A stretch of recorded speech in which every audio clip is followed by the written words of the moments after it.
Mexico, and Miss Jessica Lopez Garcia from Universidad Autónoma de Baja California, Mexico, and Dr. Manuel Cascada Paga from Universidad Autónoma de Baja California, Mexico. So let's start first paper, EEG-based cognitive digital perception for brain-computer interfaces.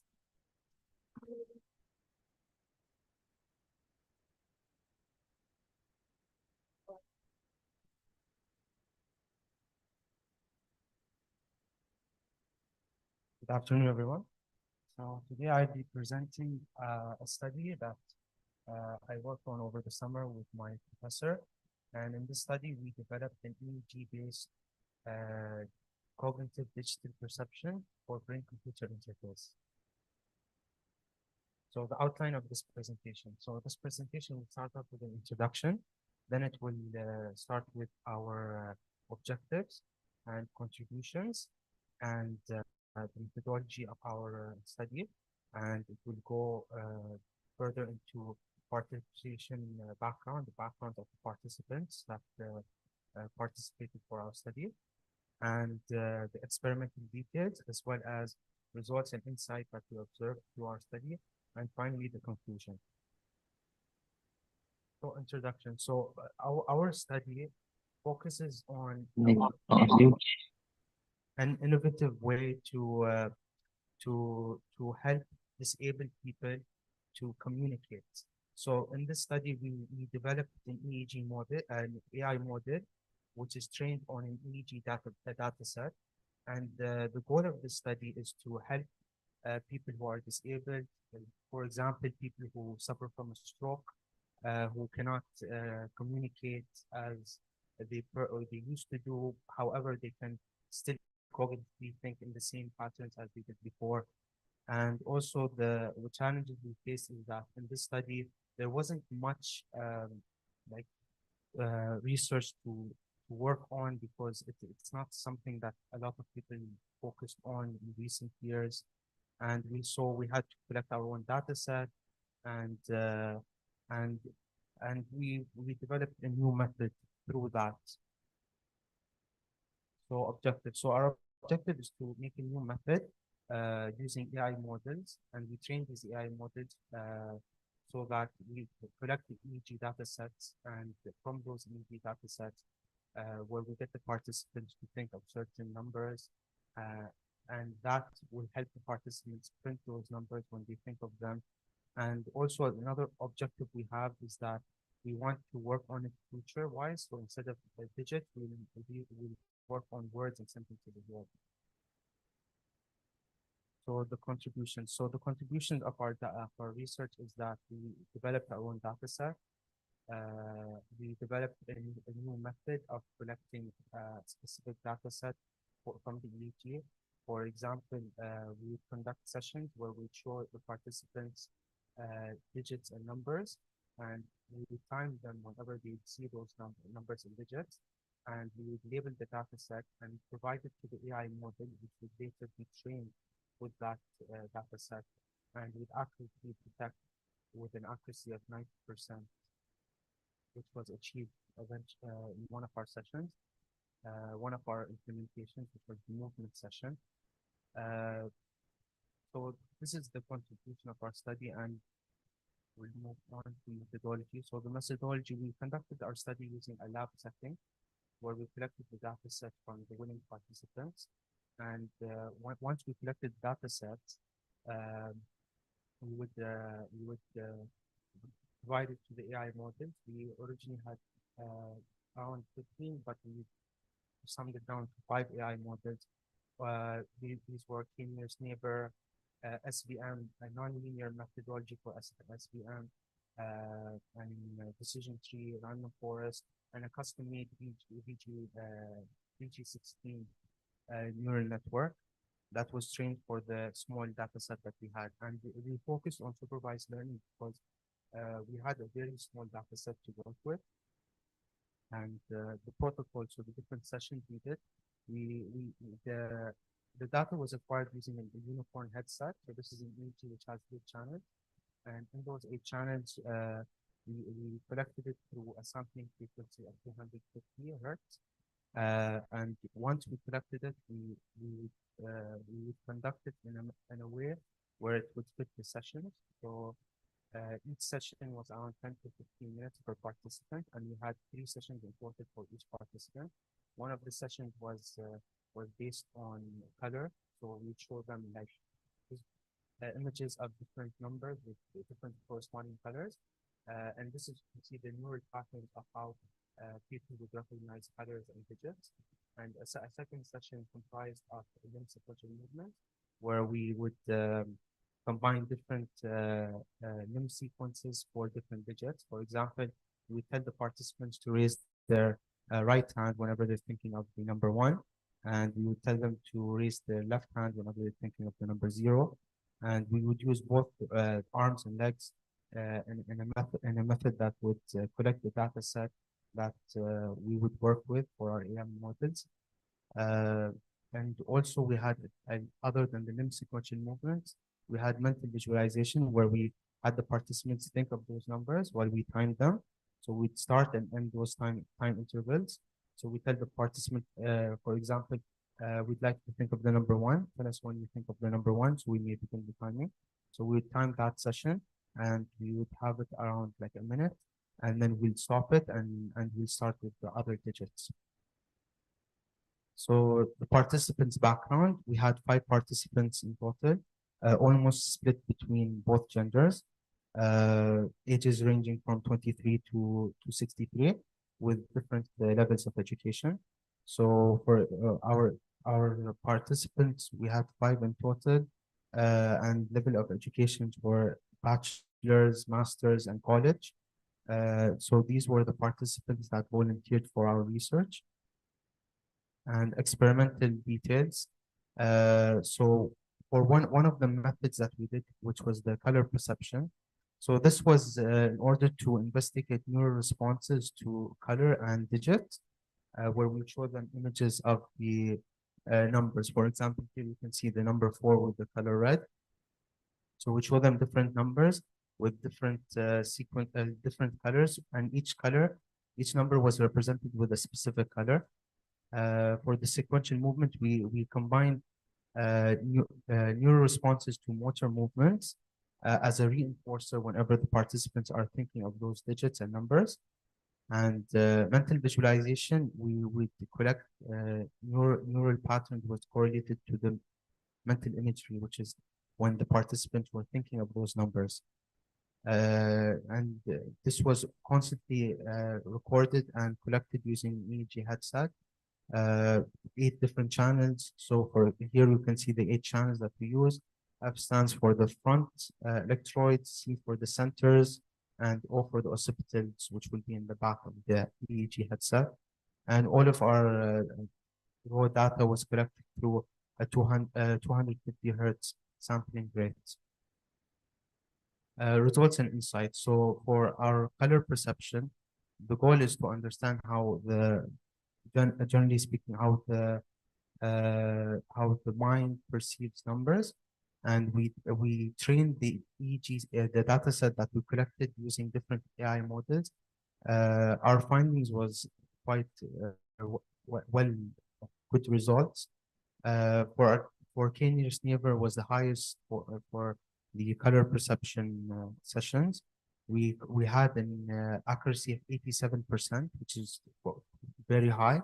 And we noticed that the participant 2, the master degree, the participant that had a master degree, the highest level of education, provided a data set that was easier for the AI models to work with. So this actually scored the highest accuracy out of all of our participants, was the data we collected from the master student. So limb sequential movement is to do with the different limb sequences that we combined as a reinforcer whenever the participant is thinking of a number. And our numbers are ranging from digits 0 to 9, so around 10 categories. And for the mental visualization, we would explore how the mind sees images of numbers. So like we would tell the participant, can you close your eyes and we would then tell them to think of that digit. So we'd tell them, can you think of the number 5? And we would time them when they think of the number 5, as we have the EEG headset on them and collect the raw data. So moving for our results and insight. So here's the table of accuracies that we collected. So this is the average accuracies of all the 5 participants using the different AI models that we used. So our focus was mostly on supervised learning because we had a limited data set, and supervised learning is really good for when you're working with small data sets.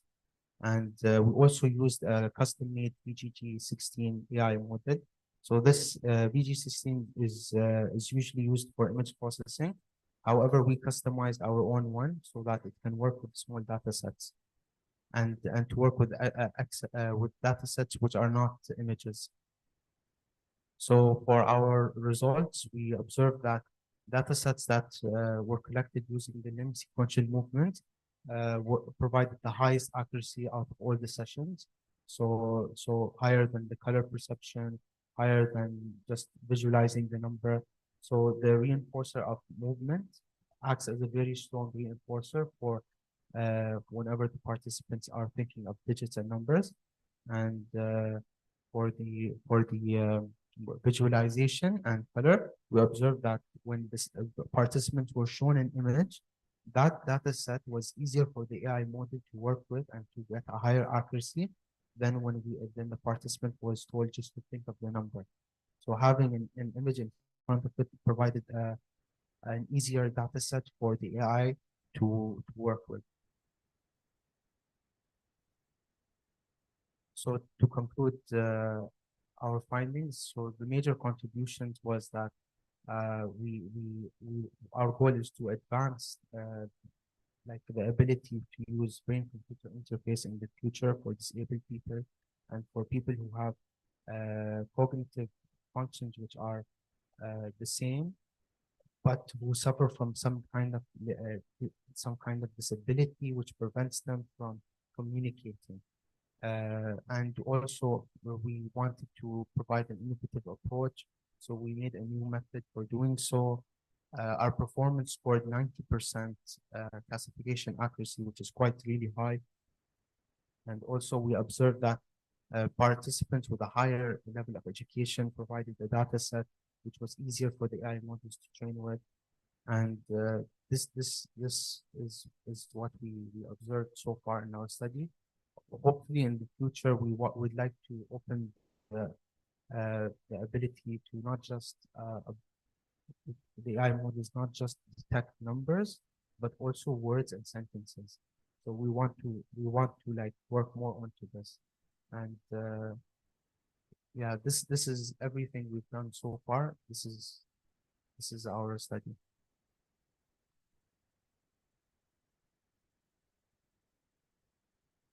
Any questions?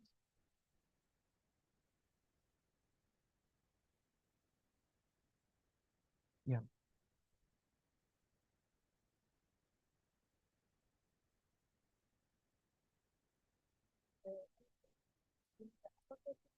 uh, 3 years background or So the college is participants who have university education but never got the bachelor's degree. So they did not graduate. The bachelor's were students who already graduated. Any other questions?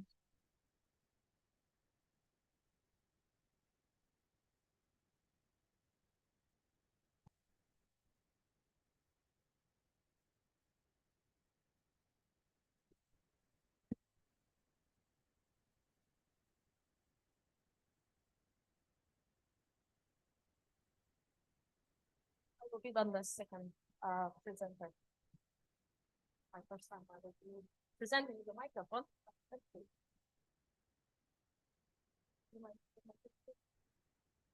Excellent.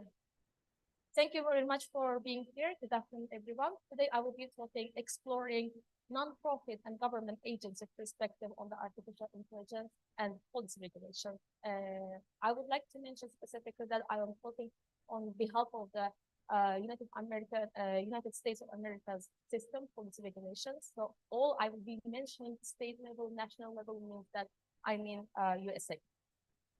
So my name is Sevinç Skandarova. I am from Bridgewater College, Department of Economics and Business Administration. I will be also representing my co-authors from Dr. Margaret Sloan from the School of Strategic Leadership, James Madison. So artificial intelligence might be appearing in the STEM area a long time, but it did appear that for education, business, and other fields starting in 2022, AI for the first time presented ChatGPT. Through ChatGPT, a lot of things changed. All the organizations start to use the mainly fast and interactive reactions, all conversations, chats, online resources, supports help the people to connect each other faster and innovatively. So AI basically came as a game changer for all nonprofit organizations and also government agencies. And as we know that AI intelligence, artificial intelligence based on the extensive data and precise algorithm. So through this, we have two questions that we are discovering in this research. What is the exactly benefits and challenges of having artificial intelligence? And the second question is, what are the policies and regulations currently happening in the United States of America?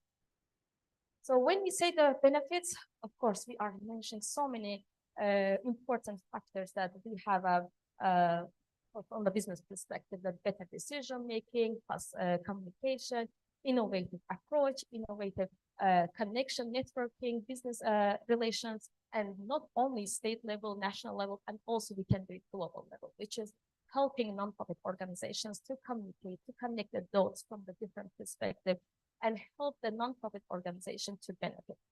As you know that 50 states of America are different and unique, and each state has different rules. Some states are leading on the policy part. Some states are followers from the policy part. When you look at the American states, USA's rules and regulations, nonprofit organizations has to support that, has to emphasize that what's exactly their direction. Are they charity? Are they profit? Are they getting services for the specific charity programs? How they are specifying their mission and vision. From this perspective, they are following every state's rules. For example, the nonprofit organization in Virginia states are different, has different rules and regulations comparing the California based on the state's rules and regulations. So from this perspective, AI, artificial intelligence, help all the nonprofit organizations to improve their donor management system, their fundraising system, their marketing and communication system, which is the online services and the social media connections, not only state level, national level, also global level.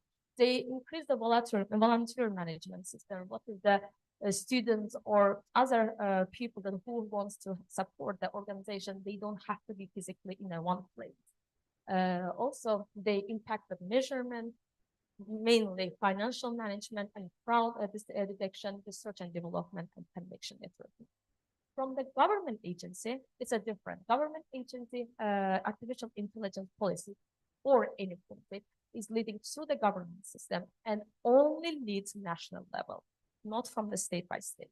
So from this perspective, AI, government agency, enable intelligent portals. Especially we can see this passport system, or we can see border checkpoints, ID changes, all these systems, specifically the grant application forms, they enable that to use the specific ready resources and use over and over. These are capturing and prepared data. So before it was taking like having an ID taking a month. Now it is taking like a day or so because there's already running the system. Process data more efficiently and drive continuous improvement. Indeed, the continuous improvement based on the artificial intelligence, more capacity, more enhancement resources that are appearing. Look, it's very interesting, this part. Non-profit organizations and government agencies benefits are different directions. However, when we come to challenges, we can see that they are having the same challenges. Same challenges mean data privacy violation, misinformation, algorithm bias, and ethical consideration, which is a currently very critical part. So let's talk about the data privacy violation. What is going on? This can be specifically that any mistake, any like I mentioned the passport checking status, any mistake that it will be costing so much bias and there's so much money to handle this process.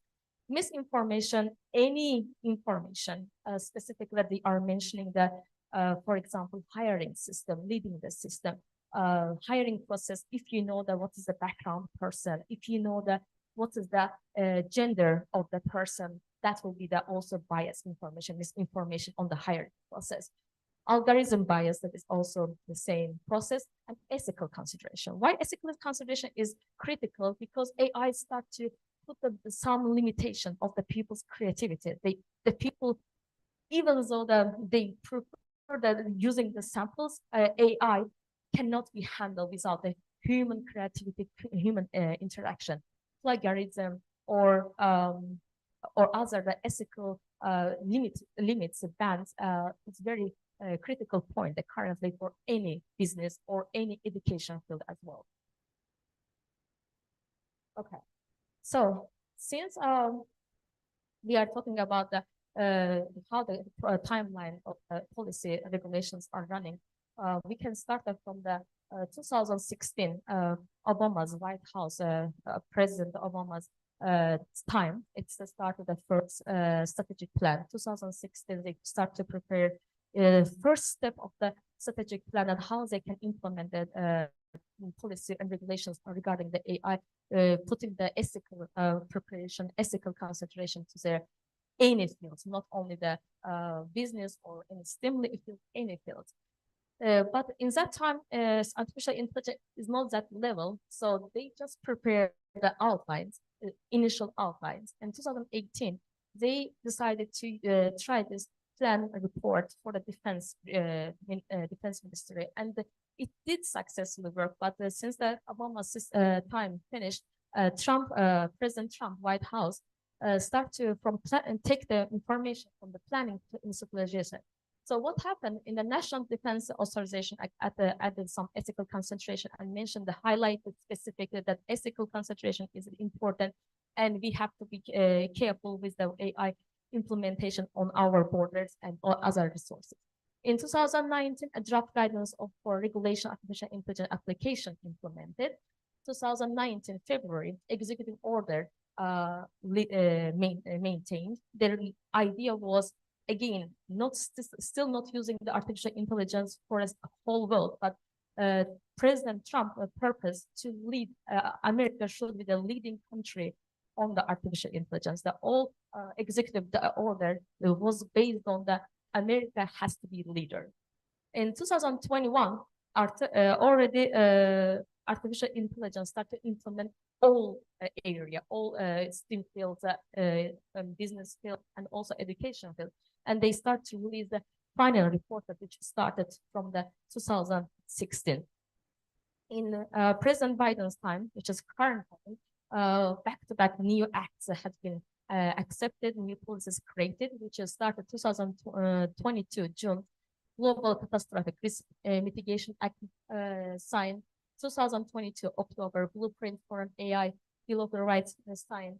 2023 January, National Artificial Intelligence Resource Task Force final report completed. And last one, 2023 May, RFI National Priorities for Artificial Intelligence signed. And last one is just before the deadline of the paper. It was 2023 October, last policy has been signed.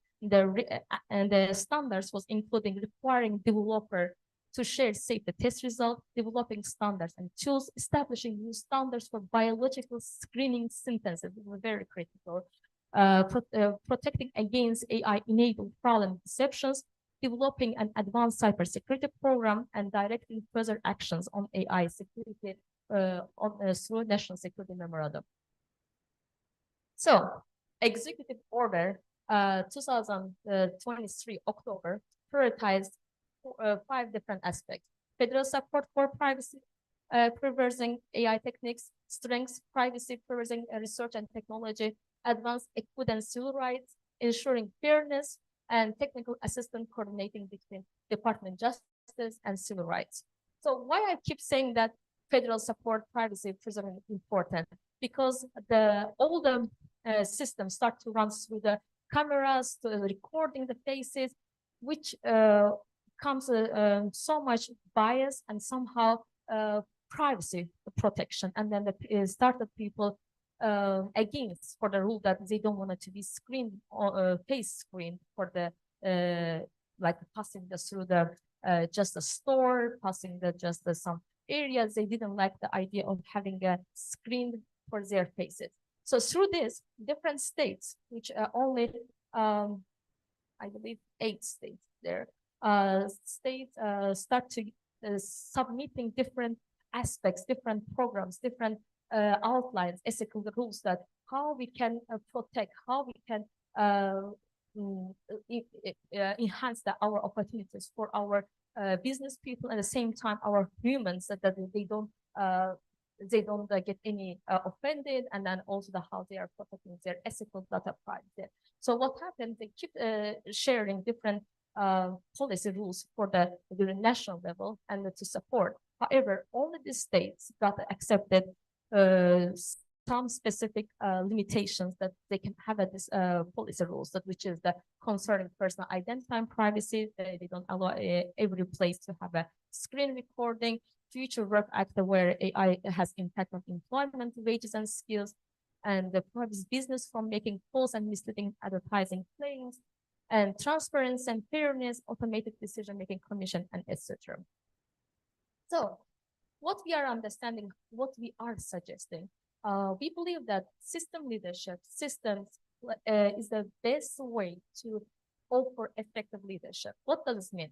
The system runs from institutional level, which is the organization, nonprofit or government agency, it doesn't matter, and then runs to state level, and then next go to national level. So what they are offering, what system leadership offering? System leadership is saying that environment, which is a called input, is critical. Whatever your environment, whatever your rules are saying, we are following and creating the based on this process, which is called developing sequences to go to public policy. When your environment is ready to make decisions, they are moving it to public, and then it comes output. And the last one is impact and feedback. Impact means feedback means from the customers, from the employees, from the administrative leaders. All of them has to be heard, and back to direct effect to environment. It has to change the environment. So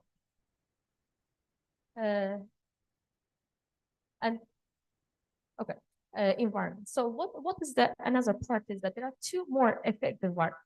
States likes to follow other states. There are some specific states that are called leader states, and other states called follower states, which whatever state has more money and more voice on the policy arena, they always take the lead. Especially, for example, California, Maryland, this is one of the states that always leading the process policy rules, and this gives a prestige for the states that in the arena.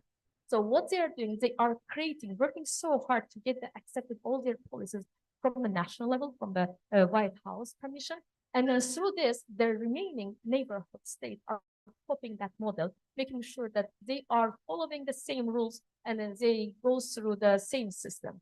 So that's why the system series recommending that it is good that to have a model states, model rules, model policies, and then followers can follow the same rules, but considering their ethical and also environment of the different states. But as I mentioned, that every state are unique and different characters.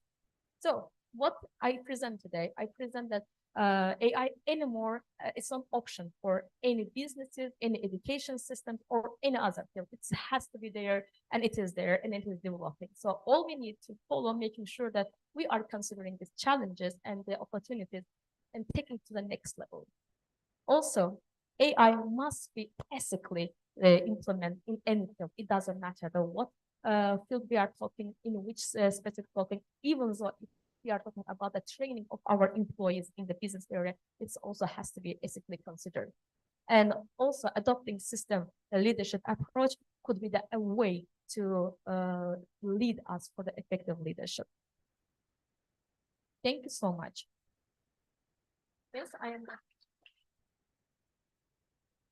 I am the leading, so I will be asking if there's any questions.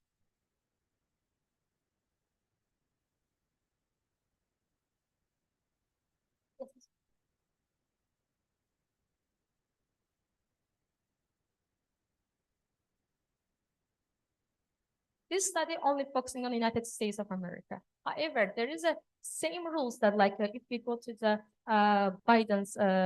President Biden's White House rules, we can implement the same rules to the another country, the all global level, which is the considering again misinformation, ethically implementation.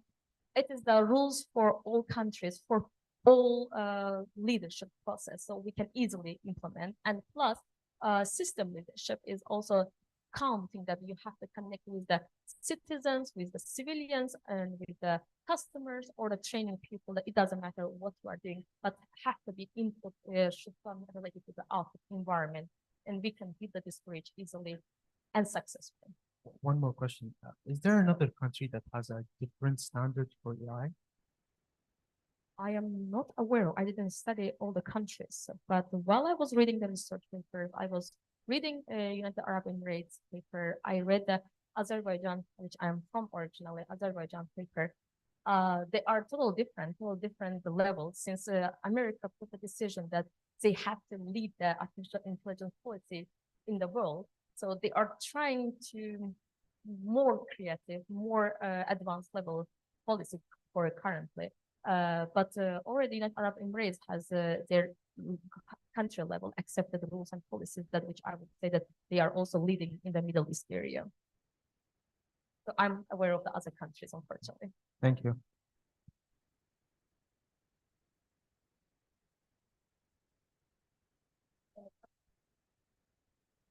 I would like to invite our third session paper. Unfortunately, I don't remember by heart the name, but I remember Dr. Edward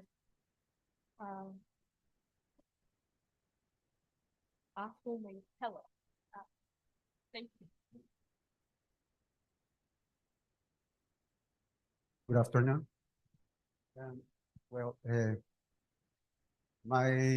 I'm going to talk about this paper, the impact of AI on employee well-being and decision-making, insight from OECD and member countries.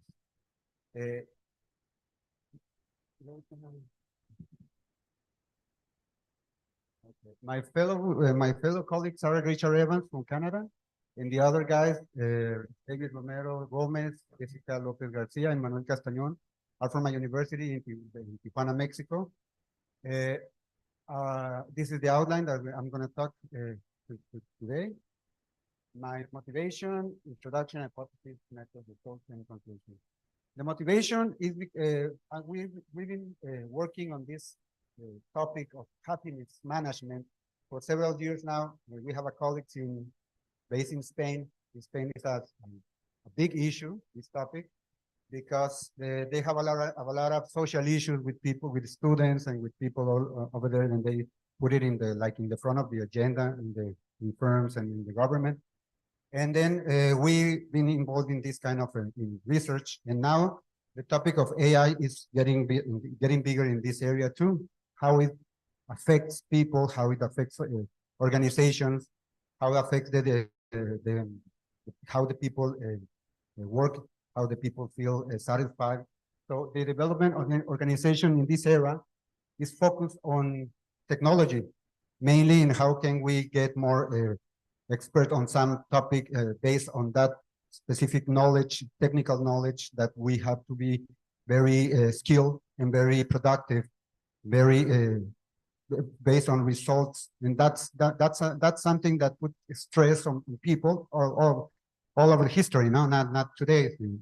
Always we have to be good in something to be useful for society. So this is not a new topic or not something that is happening because of AI is here with us. So global trends, this is not very new, as you can see. McKinsey all over here is since 2013. It says that these are the global trends that we are working now: the mobile technology, mobile internet, automation, knowledge work, the Internet of Things, cloud technology, energy storage, and all over different topics that are using at the minute AI for working much better, much faster, much productive, and give more profit to the to organizations. So again, this is not new. These are topics that we have been hearing from several years from now. The fourth industrial revolution, talking about business model, is not about technology or business. It's about society. Society is shifting. It's shifting because we are now depending more and more on technology. Thanks to AI, we can now talk in the morning. One of our colleagues, panelists, talk about that the people who he talks in his home is Alexa, and that is correct, because Alexa hears us more than maybe than any other person in our home. No? Sometimes we can talk to Alexa and ask her things, and she answers us. She's putting attention to whatever that we want to say. So the society can now talk to a machine, and the machine is going to answer. That mainly is going to have an effect on and people, how to interact between each other, how to develop a new ways to be in work in our environment, and how can we change the way we are being productive. So there's a threat about the machines and AI, the threat of being substituted by machines or by software or by elaborated algorithms that can change the way we work. This is a page that you can consult, and you can see how at risk or how threatened is the job that we perform. We can see that recreational therapists, if we were recreational therapists, our work is not likely to be substituted by a machine or by a robot or something like that. But if we are telemarketers, it's almost certain that we have a risk because the machines and the AI is capable of replacing us.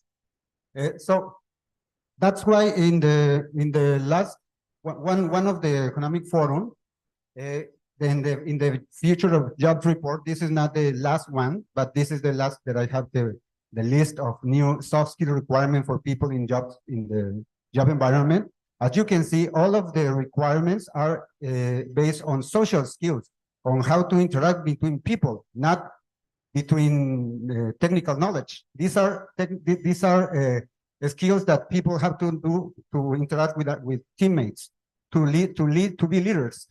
Okay, and that's one of the characteristics that we have to improve in our students. If we are in school, into our teammates, if we are in a firm, to increase the capability to, by example, complex problem solving, because this is a skill that we need to be able to promote into our team, into our people that we work with. Well, that's the main motivation to perform this kind of research. The introduction. What are we asking ourselves in this paper is AI is transforming both industrial and workplace and society. The aim of this study is twofold. One is to examine the dynamic interplay between AI adoption and well-being of employees, and the second one is to examine the influence of AI in decision-making process and its potential to enhance job satisfaction. This is made, well, before I tell you how we review the data, because we didn't collect it, we review it from a survey that the OECD is collecting from the surveys that they perform in the countries they are, the members they have. The raising of AI embodies the intelligence exhibited by machines and software programs. This is something that we are being hearing all day long, and since the beginning of this event. Modern day managers are increasingly embracing AI as an assistive tool for augmenting their decision making and enhancing overall performance. And this is something that we have to learn how to use and how to take advantage of this tool, because it is a tool. It is not supposed to replace us, but it is supposed to help us to be more efficient. That's the main thing that we have to learn from AI, that AI it doesn't supposed to be something to replace. Most of all, it has to be something to help us be more competitive in a more technological environment that is becoming the world at the minute. So the research hypothesis are these three. A statistically significant correlation exists between individual level of happiness and their perception of the potential threats posed by AI in the workplace. A positive correlation exists between the use of AI in decision-making and the overall well-being of employees in the workplace.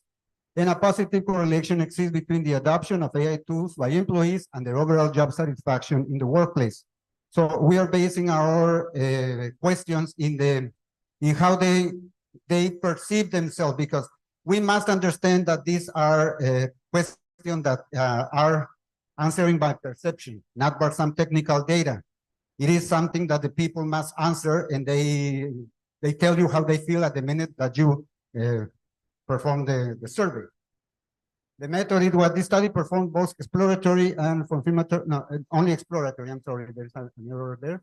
But it utilizes data collected from the Organization for Economic Cooperation and Development. This is a database that you can find in this link.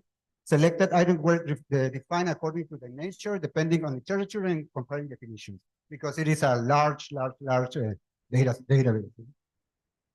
And the results say that the AI usage, 53.7% use AI at work, and 34.5% manage AI tasks. So every day or every year, people is going to use more and more AI. It's something that came and it's now here for staying. No? Decision-making, majority agree AI improves and accelerate decision-making, but some concerns about reduced control.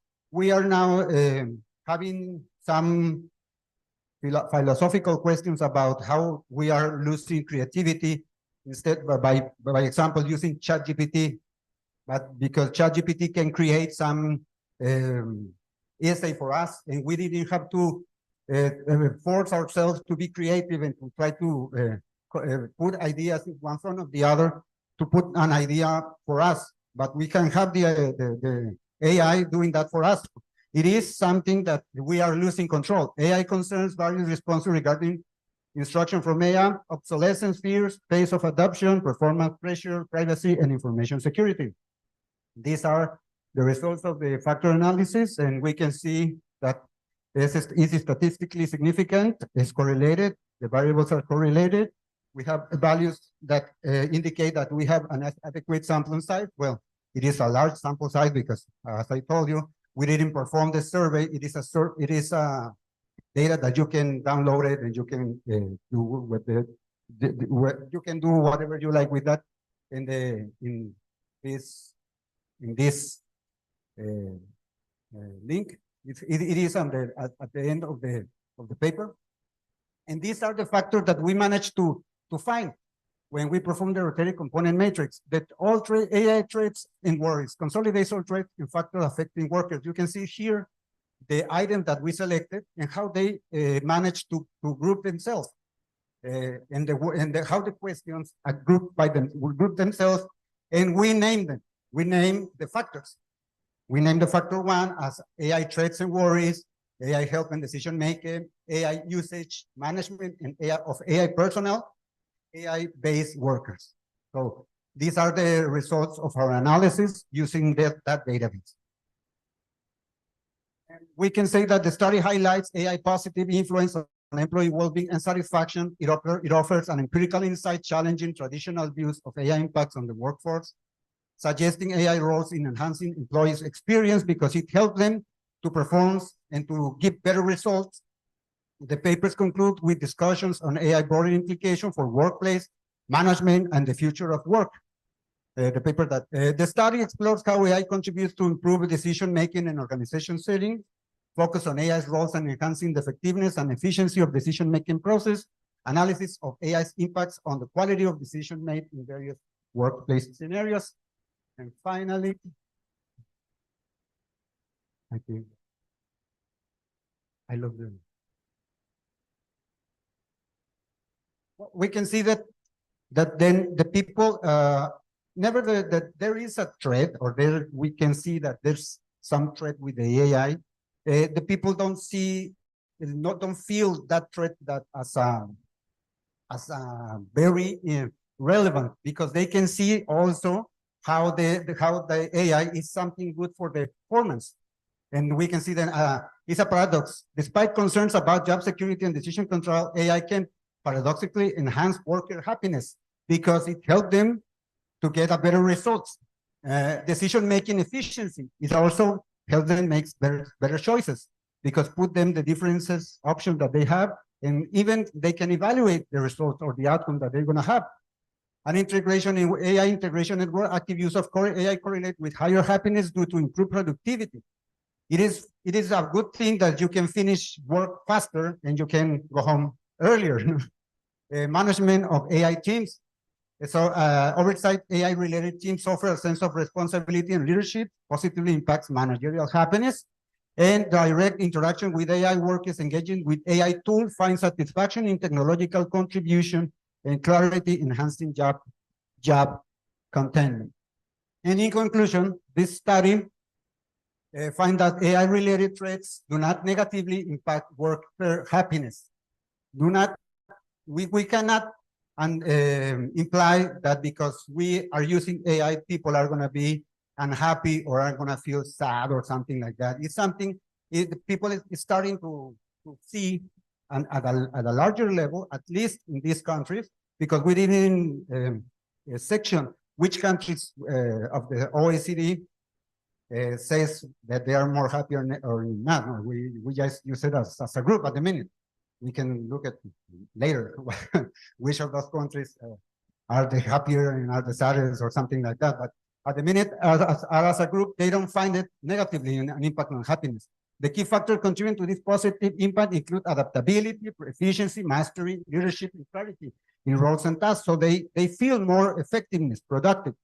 Despite equally contributive views, AI-related elements significantly contribute to worker well-being. The study suggests future research to further explore the dynamic between relationship, AI, and worker satisfaction, emphasizing the role of AI in policy development and leadership styles within organization, because depending also in what policies are implemented inside the firm to improve the use of AI, because not all the firms allow the same usage of AI for developing. Depends on culture, depends on firm, depends on the leadership, depends on several things. So we have to promote these tools to be used in production. I want to finish with this image. It is something about the Society 5.0. This is the transition of men, as we can analyze it. Japan is where I found it, these images. This is the link where you can enable them. Then I put this, the enhancing technology for humanity, because IEEE is looking for that to convert technology in humanity. So something that we can take advantage of to improve the quality of life, to become more happy people, because it is something happy to use technology and to go home early and see our kids growing, you know, to be with our loved ones, not only to be in developing some tool, some technical tool, and spend all day there and and not sleeping because the algorithm is not working or something like that. No, because we can use AI to solve some issues, some technical issue that we are unable to see it, because AI can be that other point of view to solve that problem, that technical problem, and we can be home early. And that's very important for our health, mental health, for our peace of mind. And that kind of thing is something that we also, as a technical people, we should be improving in the teamwork that we are working with.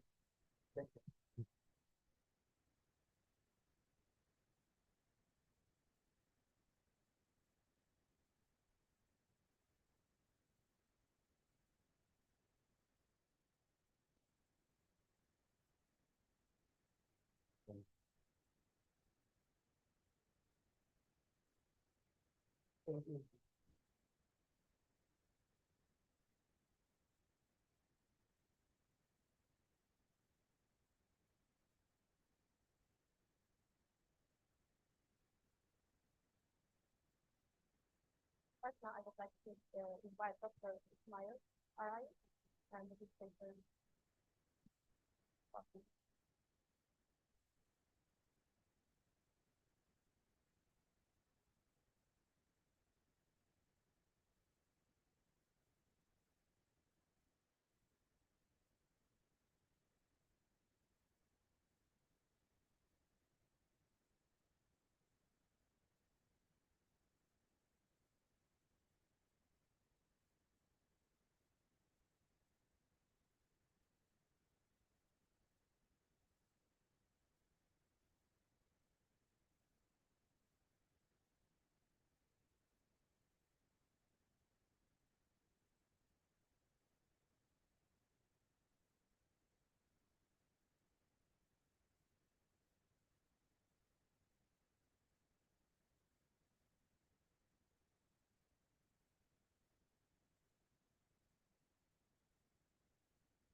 Okay, so can you hear me, Shahan?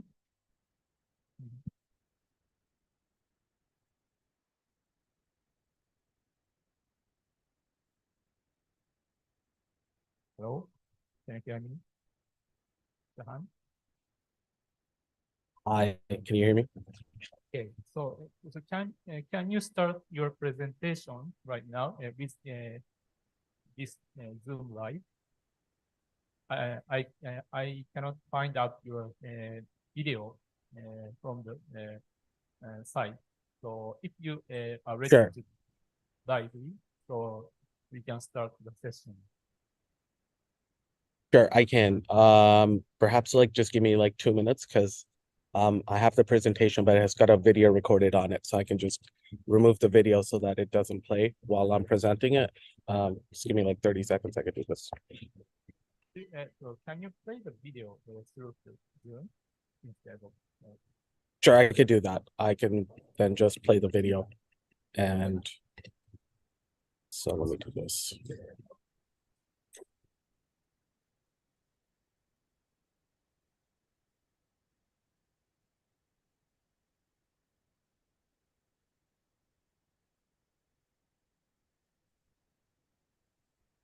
Okay, All right, I am going to. okay, let me introduce you at first. Okay, so hi Sure. everyone. Thank you for gathering. Then I'm a chair of this session, the last session. Then we have four presentation in this session. And the first presenter is not here, but he can present with video and make conversation with Zoom. So let's have a first presentation. His presentation title is an early warning system for air pollution surveyment. And that's right. Yeah, a big data framework to monitoring risk associated with air pollution. So you have 15 minutes for presentation. And after that, you have 5 minutes for discussion. Okay. Perfect. Thank you so much. I do apologize to the audience. I was supposed to be in attendance. However, you guys may be aware that COP28 right next door is running a little bit late, and I was invited to, which was supposed to end by like noon, but because it's running late, and I am supposed to do a keynote talk here, so I wasn't able to come in today. But I do certainly appreciate the organizers giving us the opportunity to present online. I will play the recording because it's already there. But just to give you a little bit of context, my name is Sean Salim. I'm from the University of Waterloo in Canada. And we work in big data, specifically with climate or climate change related stuff, air quality and heat wave. And this particular title is an early warning system for air pollution surveillance, big data framework to monitor risks associated with air pollution exposures. So I'm going to play the video and I will be happy to take any questions after. Any?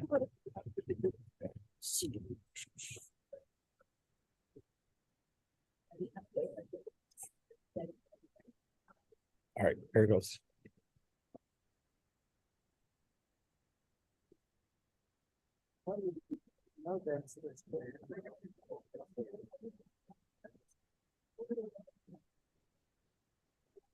So does video have voice? So I can hear it. Sorry.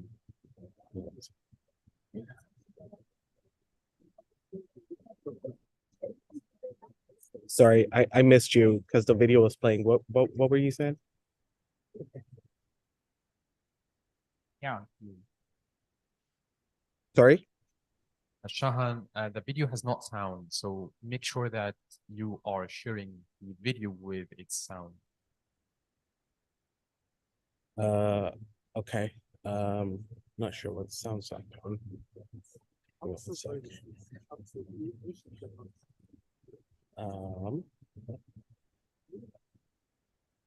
Might be because my AirPods are connected. I'm just gonna unplug those and hopefully that should fix it. Give me 1 sec.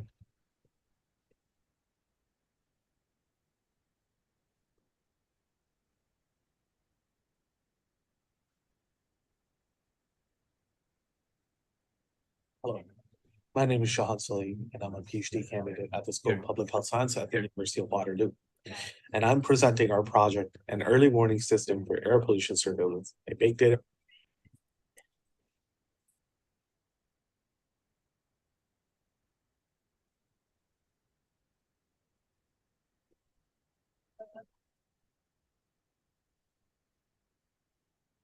Sorry, guys. There we go. Hello, my name is Shahan Salim, and I'm a PhD candidate at the School of Public Health Science at the University of Waterloo. And I'm presenting our project, an early warning system for air pollution surveillance, a big data framework to monitor risk associated with air pollution. And it's presented alongside my colleagues, Irfan Zakir Hussain, Dr. Jasleen Kaur, and Dr. Pliny Marina. Air pollution is considered to be the most significant environmental risk to health by the World Health Organization. It is a major global public health challenge that inflicts a multitude of severe harms through the emission of toxic gas particles. And while the health risks of air pollution are many, ultimately it is a social justice issue. Low-income communities and people of color are exposed to higher air pollution, mostly because these communities are based close to a factory or close to a highway. Now, children under the age of 5 years of age bear more than 40% of that burden of disease, but they only constitute about 10% of the global population.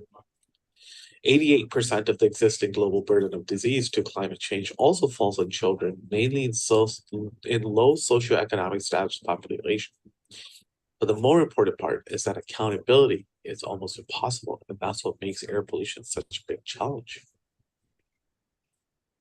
So we have this problem in Mongolia as well. Air pollution is one of the greatest problems in Mongolia, and Mongolia is one of the most polluted countries in the world. In 2018, the government reported that PM 2.5 per cubic meter was at 3,320, which is 133 times the level of what the World Health Organization deems safe. Ulaanbaatar has specific problems that don't exist in other contexts.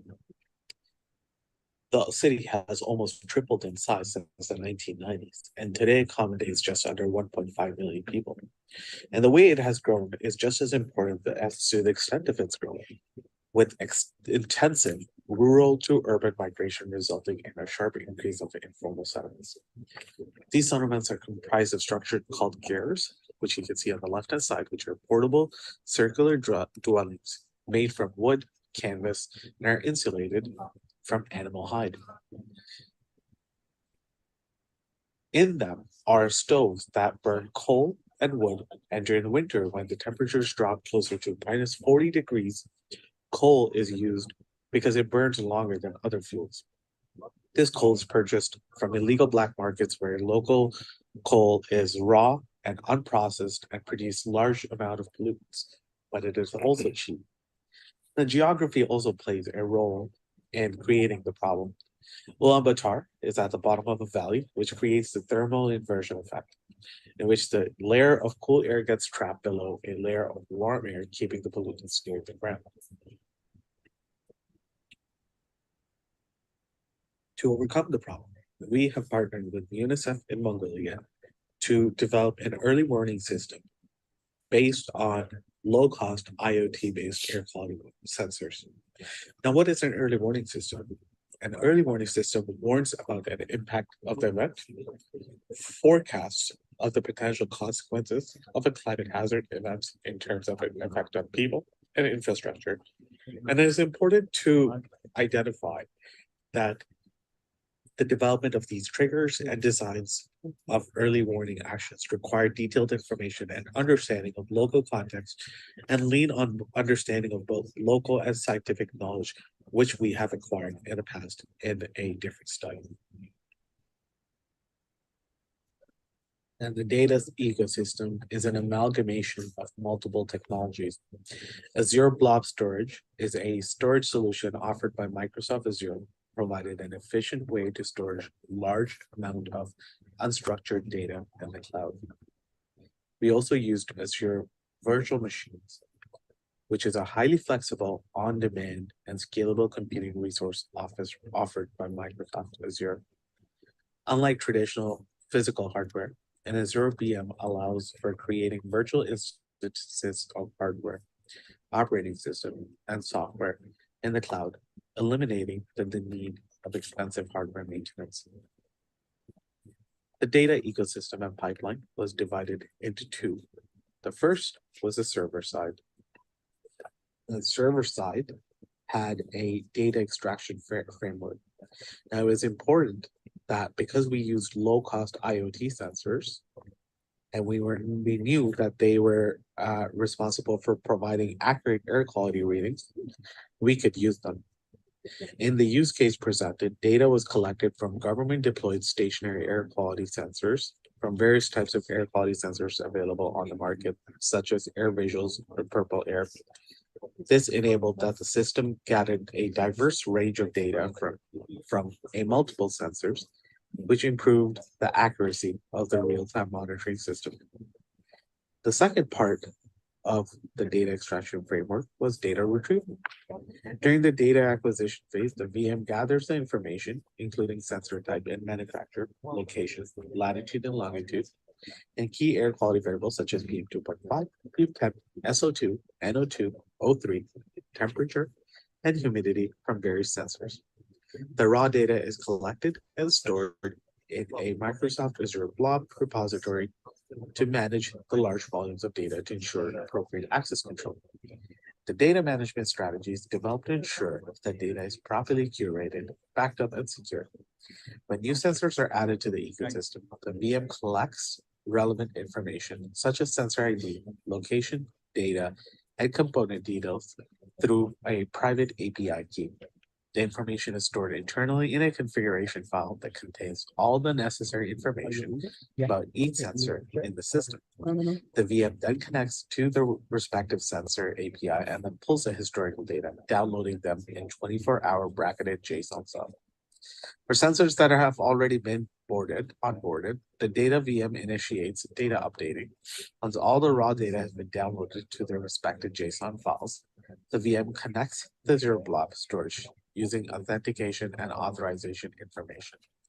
The updated configuration file is uploaded first, followed by each JSON file, which is then deleted from the local system. Data transformation and loading happens on the client side, which is hosted on VM2 and consists of Python scripts that retrieve the configuration file and compare it with the internal configuration file hosted within the VM. If a new sensor has been added, the internal configuration file updates itself. The pipeline then downloads JSON file added to the Azure Blob storage repository since the last data transformation and loading run, using the information from the internal configuration file. The VM checks for new sensors, download new files to the Azure Blob using the date and sensor ID in JSON files. Timestamps are converted to UTC to facilitate temporal reference. That data is then transferred into Panda data frame for operational flexibility. Utilizing Azure Blob storage as a repository offers several advantages in this research. It ensures that raw data collected into Study is accessible for future use, which is vital for many research. And second, it eliminates dependencies on two VMs used in the project. This data also intends to predict people's health. And while this component is currently under development, the proposed system leverages historical air quality data from sensors and patient demographics from public health data to identify high-risk localities and population. Additionally, the model can forecast the likelihood of specific diagnoses indicated by ICD-10 codes occurring within a defined period and predicted the number of school absences. The LSTM, hybrid CNN LSTM, and temporal fusion transformer algorithm are undergoing rigorous testing to ensure optimal performance. The most suitable algorithm will then be selected based on its accuracy, computational efficiency, and memory requirement. Now, before we move on, we just wanted to demonstrate the various sources of data that are being used in this project. We have sensor data that comes from various air quality sensor. We have government public school data. We have public health data. And then we have public health data that is divided into communicable and non-communicable diseases. And these results were not presented in the paper because at that time it was just a theoretical framework, which we now have converted into an actual framework. So we have some preliminary results to share with you. In terms of the data extraction framework, it handles 1 year worth of historical data in less than 1 hour, fetches daily updates in minutes, and handles all 3 data sources. And its key factors is that it can dynamically handle all types of data. The Azure Blob storage works as expected, and it is cheap, stable, and secure raw data repository. The data transformation and loading framework, data transformation on 1 year of historical data completes in about less than 30 minutes, and data loading on 1 year of historical data completes in about 1 hour. It can handle any model data and identify a model by a unique identifier. But we're still working on the deep learning model. We should have some results in the upcoming months. Finally, the elastic cloud deployment works as expected. It's efficient search and retrieval data, easy and dynamic time series analysis, and automatic updating for pre-developed dashboards. So in conclusion, air pollution is a significant challenge, especially when it comes to Mongolia, and it requires the use of low-cost IoT sensors. And for that, we had to develop a framework. Digital health allows us to constantly monitor our health, and we can use this framework to do this. Incorporating a multitude of data sources to warn and predict adverse health outcomes is now possible. And as the climate changes, our world, digital health technologies such as these and early warning system can help us adapt and mitigate the impacts of climate change. Thank you so much.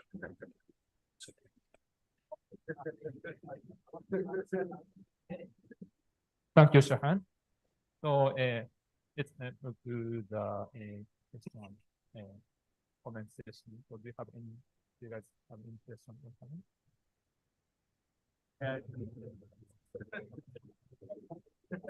A question about data that you have used. You mentioned data from government, from public school, but it wasn't clear for me what kind of data did you use. That's my first question. And second, if you generate any results, you mentioned the LSTM, some AI models. Did you get any results? Is there any kind of insights about this work? Thank you. Sure. Thank you so much. Really appreciate the question. In terms of the data sources specifically for education, we have school absenteeisms. And so we have data from 2018 until 2022, each school daily and how many people came to school. Now these are physical. Now this is also during the time of COVID. So we're still going through that data right now to try to clean it, and it's been rather challenging because of that period from COVID, and just to identify what the policies were at that time. So education data is actually one of the more complex ones that we're dealing with. So that I hope that answers your question in terms of the education data. Now, in terms of the results, we haven't been able to do any of the public health ICD-10 code forecast yet. One of the things that we've recently implemented is predicting air quality in areas that do not have a sensor. So if there are two sensors, we can predict air quality in an area close by, and for that we're getting fairly accurate readings. Last I checked was close to a 98% accuracy, but I don't have the numbers, and again it was a very preliminary quick analysis that we did. We haven't really gotten into the analysis part of this study yet.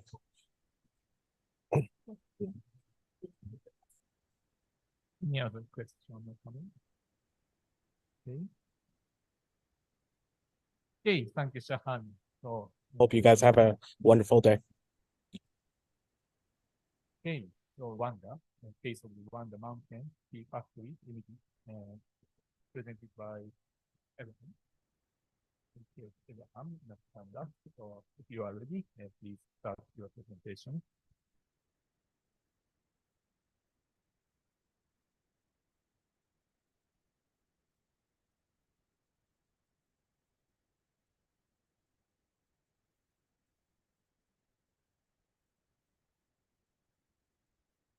Hello, everyone. Abraham Nachikunda is my name, and I'm here to present our research, automation of black tea oxidation process, leveraging Internet of Things in Rwanda, the case of Rwanda Mountain Tea Factory. Initially, the title had fermentation instead of oxidation, and then we changed it to oxidation. Oxidation is much clearer for the entire population. Just to give you a sneak peek of the industry that we are working with, the scientific name of tea is Camellia synthesis, and we have worked with 8 Rwanda Mountain Tea factories, and this is a market of $120 million and above in the previous year, and 10 million tea farmers on the continent of Africa, 400 over 400 factories on the continent of Africa, $12 billion and over market on the continent of Africa.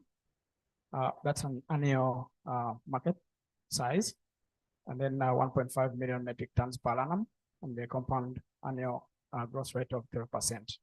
Projection 2028. The problem we dealt with in this research looks at inconsistent tea quality, price fluctuations, revenue uncertainty, and then this comes because of variable tea master skills, and I'll explain why in a few. Labor with basic hand tools, limited data analytics, limited ability to produce consistent quality, valuable consumer preferences also contribute to these problems that are existing. So when we talk about inconsistent tea quality, we mean that the target for these factories is to say, if the regional auction price is in Mombasa, where it is right now, where the whole tea in the region is traded. You want to have production that is consistent in terms of quality and price, because this is a key aspect when it comes to the global market. And normally what happens is you produce a kilogram of tea in a batch of maybe a ton, and you sell the whole batch $5 per kilo. Then the other week, you likely sell maybe $4 per kilo in a ton, or $6 per kilo in a ton. So we have had instances where it has even gone to $1 per kilo in a ton. And this results into challenges when it comes to the revenues earned, and to the factories, the owners or the shareholders, and then to the tens of millions of farmers on the continent. So that's what we have been trying to stabilize. What we have looked at as an approach is to deploy an Internet of Things solution, and you could call it the industry Internet of Things approach. And over there on the 8-node devices, we've found out that during oxidation, which is a key process in the tea production, there are gas emissions, and these are the ones that we have picked because we could easily measure them using sensors. And that's carbon dioxide, hydrogen, humidity, alcohol, temperature, and humidity. These are the key parameters we have considered. And then we've initially wanted to use Wi-Fi for transmission, which we tested in the beginning, and then compared it with LoRaWAN. And then we went with LoRaWAN because of its capacity to broadcast in long range form, mostly line of sight, giving us 10 to 15 kilometers range. And then we leveraged satellite connectivity in places where it is too remote, GSM, where we have GSM coverage, and LAN connections where the factory already is connected to an existing network.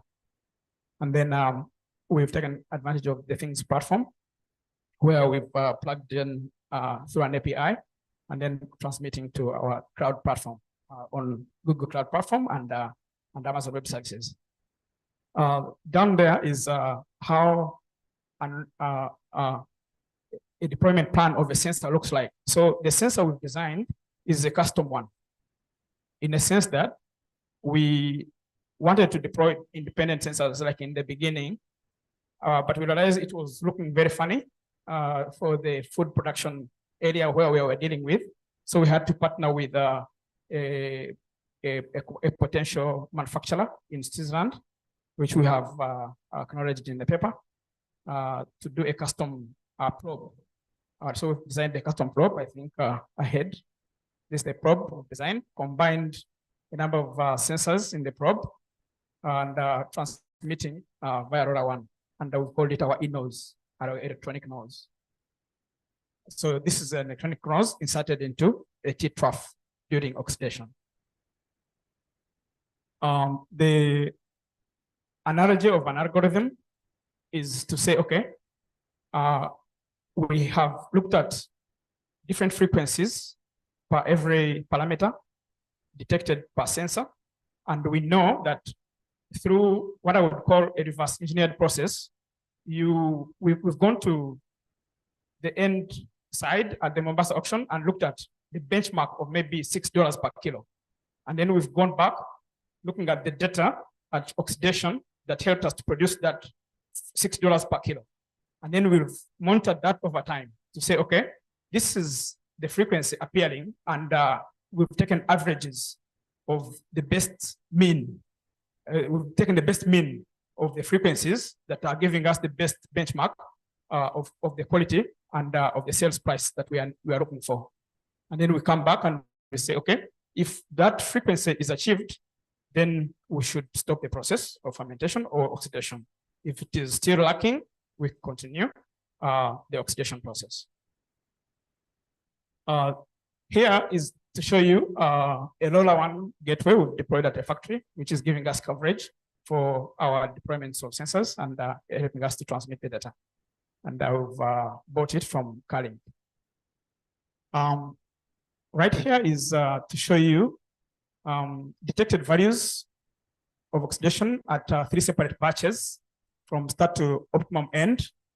Batch 1 is to say, okay, every time you're doing oxidation, you're taking about an average of 3 hours. So if you've looked at batch 1 and you looked at the average frequency or the mean frequency that you're looking for per parameter, then when you hit a certain average or a certain mean, you know where to stop. And when you look at these batches clearly from hour 1 to hour 3, mostly the difference is within the range of +5 or -5. And that is an acceptable difference, which we have considered.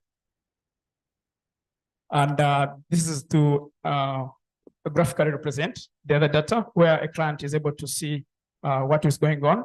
And if it is in green, it means it's a normal process. Or if it appears red, blinking red, then we need to stop the oxidation process.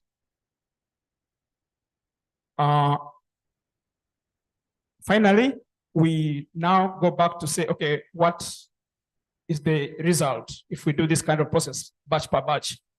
We now compare a considered sales point some week before we implemented our solution, where we had around $4.5 per kilo in a batch. And we have a benchmark that we were learning from.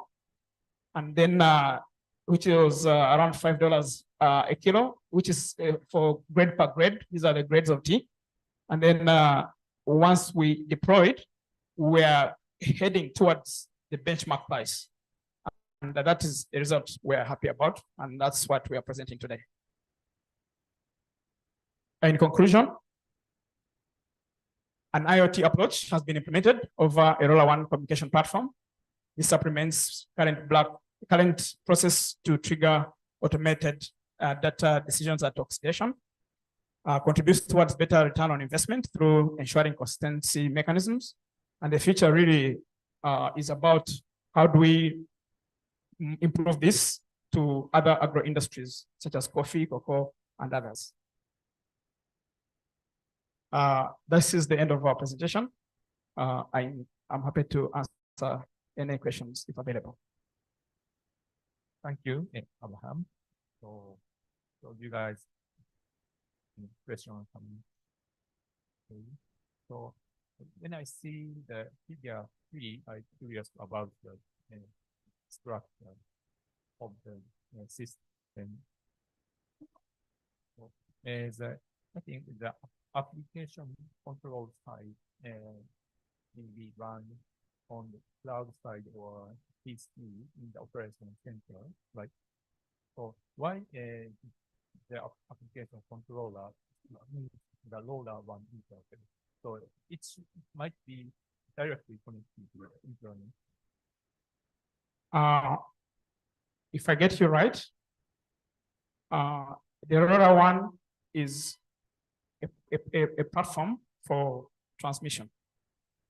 So we know that we could just retrieve and then process without storing, but as a backup mechanism, we wanted to retrieve, store, and process on the application end.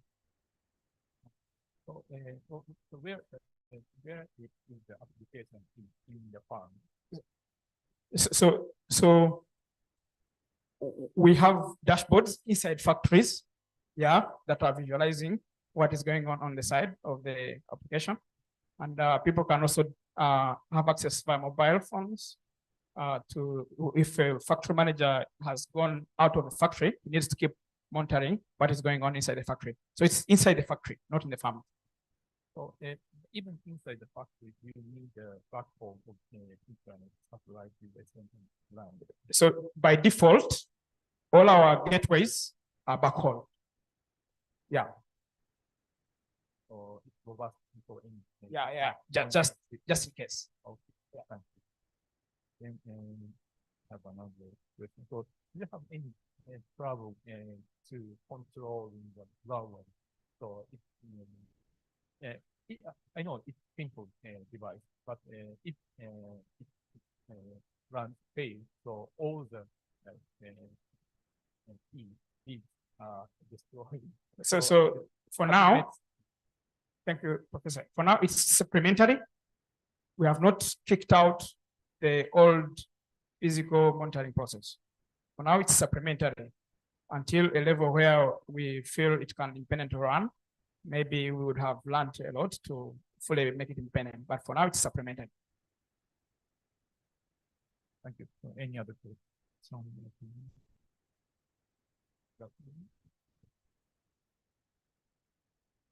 So as I've understood, basically you have LoRa nodes at every area, and they're all connected through the gateway. We have, okay, our in-nose combined sensor probes are quite many, yes, and they connect to one base station. And then we pick from one base station to the application side. Thank you. Okay, thank you, Abraham, for your presentation in the end.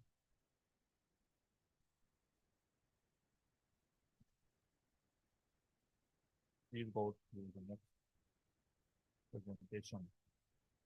The third presentation title is Enhancing Agricultural Support for Small-Scale Farmers in Kenya, an IoT-based mini weather station as a machine learning data collector. Yeah. Then presenter will be Solomon Amal. If you are ready. Yeah. Thank you, Professor. Good evening, everyone. My name is Solomon Kamau. I'm from Kenya. I work in Strathmore University. So inside Strathmore University, we have a Center for ICT Research and Innovation called IRAB Africa. So inside there, we have various departments. One of the departments is IoT unit and data science team. So the paper I'll be presenting today is enhancing agricultural support for small-scale farmers in Kenya. So this is a device we developed in the lab, and then we integrated this with ML and AI algorithms to assist farmers in western side of Kenya. So of course, so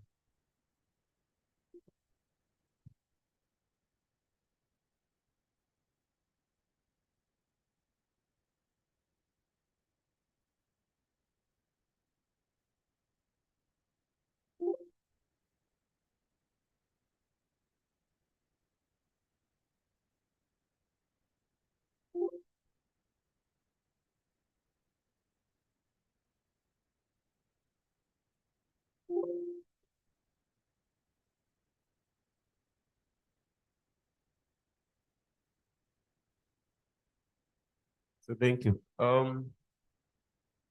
So globally, weather and climate change is drastically changing, and this is affecting actually food production.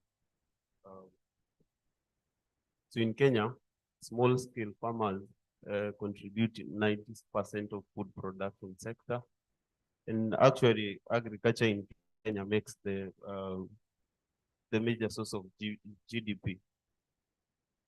So one of the issues small-scale farmers are facing is lack of proper extension and advisory services, and these actually have affected in terms of food, them growing food and the produce of food.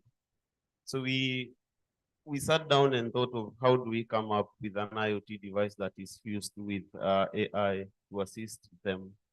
And actually, that's one of the things we are presenting today, where we have an IoT device that has been deployed in the farm. It's correcting parameters. These parameters are being pushed to a crowd. We've developed our own API. We're also consuming API from government agencies and private agencies.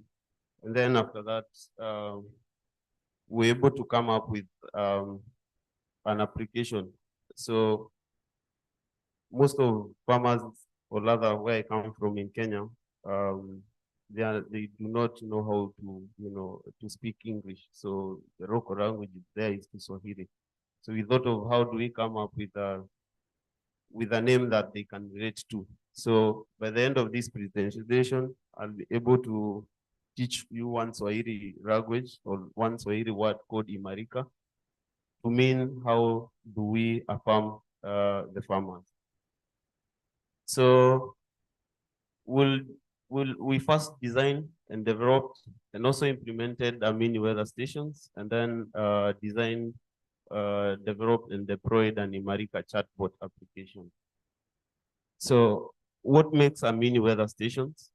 So we have a number of sensors that are connected to a microcontroller, and then we correct parameters through the microcontrolling unit, push them through a communication module.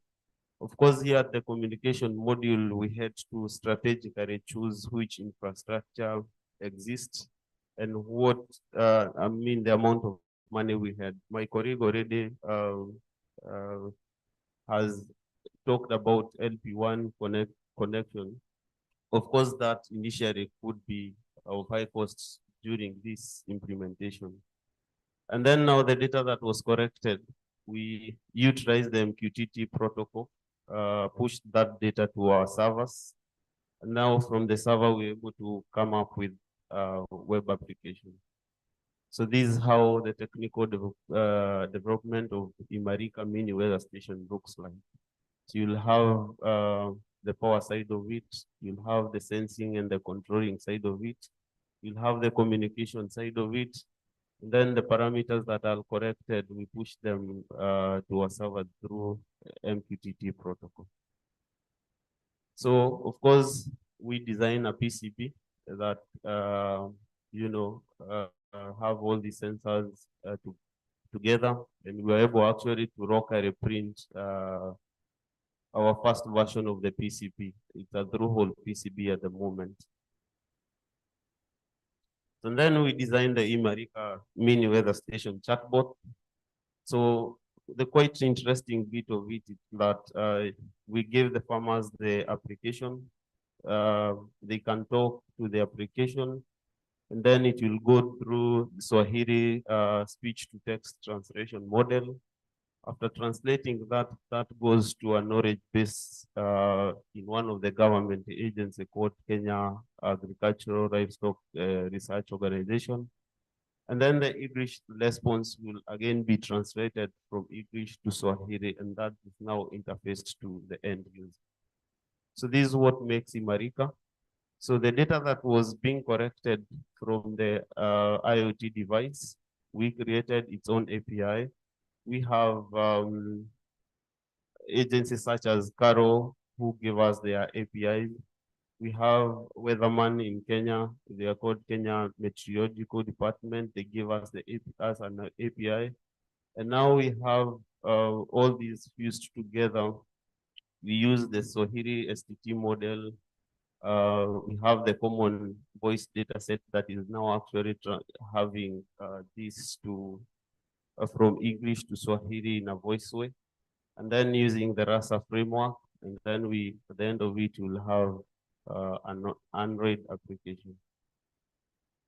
During the first phase, if you look into my website, you'll see these are two different stations. So the first phase, it was quite hard for us to move from Nairobi to western side of Kenya. It's an 8-hour drive. So we talked to local farmers near our region. So there's an area called Machakos County. And we deployed this in one of the farmers. Actually, it's quite interesting that this farm is owned by a lady. And here we deployed 2 devices. We also went to one of the government agencies where we deployed one of the devices just to test how the devices are working and to see if they are sustainable enough to run throughout the period. And then now, after we were, convinced that we can deploy these devices, you can see this is us now deploying together with farmers these devices in Busia County. So this is how the application look like. So the first thing is you'll have an interface where you can see a prediction of weather in 7 days. That's what we managed to do by now. Of course, development are ongoing to have this prediction happen for a longer period of time. And then now here you'll see an example of a Swahili, a farmer chatting with the bot. Maybe the farmer want to plant beans. So you'll say, I want to plant beans. It will translate to Swahili, and then it will also give an audio output. And the end side of it is where you can see a sample of output from the bot. So the results and output, it's one, we were able to come up with Imarika web application that is accessible to everyone. This actually help us to also monitor our devices on the field. The time intervals the devices have transmitted data, the data set, how many data set one device has transmitted. And then the other output is that now we have historical data. Of course, it's one of a kind such that we can now have our own historical data. We're thinking on how we can build a big database that can incorporate all these data that is coming from different sensors. And also the interesting part of it is that you can download this data and use it for, for academic purposes. So what we recommend from this is that we are trying to push adoption of IoT and AI in farming. Actually, one of the initiatives in Kenya is that we are trying to bring together students to assist us in building solutions that are, that will help solve issues farmers are facing. And then the other call we're having, and it's a recommendation, is that we'll want to have collaboration across domains, such that we can work with government agencies, we can work with academia, we can work with entrepreneurs, we can work with corporates to ensure that at least we support the source of the biggest source of GDP from Kenya. So one of the future work we're trying to look into is connectivity through LP1's network. So we are currently massively deploying LoRaWAN gateways across Kenya to at least support this. Initially, if you're building like 20 devices, it will be quite expensive to have a base station, one LoRaWAN base station. So that's why we leverage on the existing network. The other thing is that we want to integrate such systems with other systems, such as disaster management, such that we are nearing the period of drought or floods. We can actually tell farmers, you know what, it's about time you stop these practices, because we will face the drought in the next few months. And then, it will be interesting if such systems can have edge computing, where we process data at the device level before transmission, because any other processing, we are doing it after data has been sent to a database. And then finally, it will be quite interesting if we can have a knowledge-based systems that is globally accessible and globally universal for us to use such a system. Shout out to the GCAIoT, Mozilla, and ATPCS studies who funded this project. And that's the end of my presentation. Thank you, Roman. You guys, any question or comment? So I have a question. So, did you evaluate the usability of the system for the real farm? So I think For example, the reliability of the machine translation from Swahili to English, one for the literacy of using digital of the farm. So, how do you find that problem in adapting the digital to the farmers? Thank you, Professor. Of course, we have issues, especially while doing translations from English to Swahili. Especially you understand sometimes AI would be, sometimes you're giving information through English and then other than translating that to Swahili, it gives you back with English. Of course, with time we've worked around fine-tuning that. We're also facing few challenges here and there, but I can tell you that in comparison on when we started to train the model up to now, we have an improvement because we're also working with models that we have access to. One of the things we're working toward is us having a Swahili service that we can train from scratch rather than translating back and forth. So that's one of the things we are working on. Any other question or comment? So, and I have one more question. So, it's how accurate was the translation from Swahili to English in the field? It wasn't that perfect from the beginning because the idea is we co-build this with farmers. What I mean by we co-build this with farmers is that before we build the devices, we went to the farmers to listen to their story. We realized that farmers have smartphones at the moment. We thought they have feature phones. And then we came back, we thought, we found that these farmers can't actually understand English.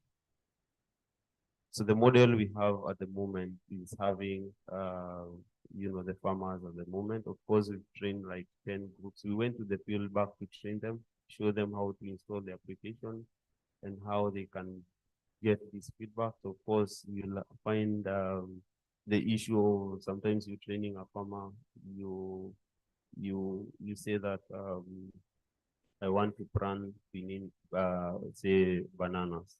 So bananas, it's a universal language. There's no banana. So once you say you want banana, it will actually interface you back with the question of which kind of bananas. And then it becomes hard for the model to understand these things. Remember, you're translating this to something that it's human understandable. I think one of the issues we're also having with ChatGPT, giving it a Swahili word, it's giving you an explanation rather than the answer. So far, I'll say we've improved. The accuracy is around 70%, but also remember, there are other crops we haven't really sat down to understand how they're being done. And also we are actually training these in complex situations with limited information. I'm interested in the process of improving the system. So if and share. Yeah, sure. Sure. Thank you very much. Thank you. Okay, thank you, Solomon. Okay, we'd like to move to the last presentation. And the presentation title is Toward Smart Low-Cost Village Forecasting System. Abdullah will present.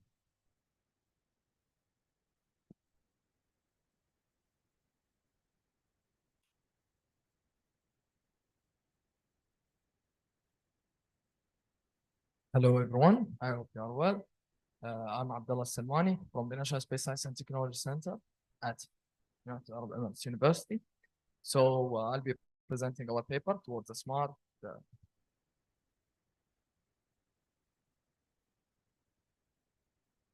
So towards a smart low-cost deluge forecasting system. So the whole idea started when the flood in Fujairah happened last year. So at that time, we saw a lot of people getting reallocated at that period of time, more than 1,000 people having damages of up to 1 million dirham, which is equivalent to 470,000 US dollars. And we went back to check history and see how many floods have affected the world so far. So we found out the Yangtze and Huai river floods, which accumulated deaths of 4 million people. The heavy monsoon rains in Pakistan had a disaster of 3.4 million children in need of assistance. And heavy rainfall in Tamil Nadu in India, reaching 8 centimeters in height. So that drove us to check more about the algorithms that, the machine learning algorithms that are there in the field, or let's say that were done through research on flood detection. So we found the following, and we've compared them, checking their accuracies, the type of data set, and the name of the methods, as well as the data set duration. Then we moved forward towards understanding what IoT devices are there. So we found out that most of them collect the soil moisture, water levels, temperature, and humidity, as well as water flow rate. And several ones of them use the Wi-Fi, LoRa, or GSM, and they use different microcontrollers. So after understanding all of these, we started working on our prototype, where the methodology that we've used, we've taken the data from NASA Power project. Basically, it provides us with data of up to 40 years of a certain area. So our target area was in Fujairah city, which is the area that got the flood. And it spanned from 1981 up to 2021. Then we've mapped out the whole data set, having 40 years. So as you can see the graphs, each one of them shows the wind direction, wind speed, relative humidity, the temperature, that includes the the average temperature, and then there is the minimum temperature, maximum temperature, precipitation, and the soil moisture. After getting these graphs and fine-tuning the data, basically we created a correlation matrix where, as you can see, most of the attributes are not directly correlated except of the temperatures, the T2M and the T2M max and minimum. So we kept only one of them, the T2M, the main one. And then we got the hot encoding. The data before the hot encoding was the following. And then after the hot encoding, the one hot encoding, we were ready to train our model. So we used the random forest to analyze our data and train our model. And on the other hand, we implemented the IoT system. So as my colleague explained, we had a similar system where we used an ESP32 microcontroller, having a temperature and humidity sensor, and we tested out several other sensors, but we didn't fully integrate them in our model, which is the soil moisture sensor and water level sensor.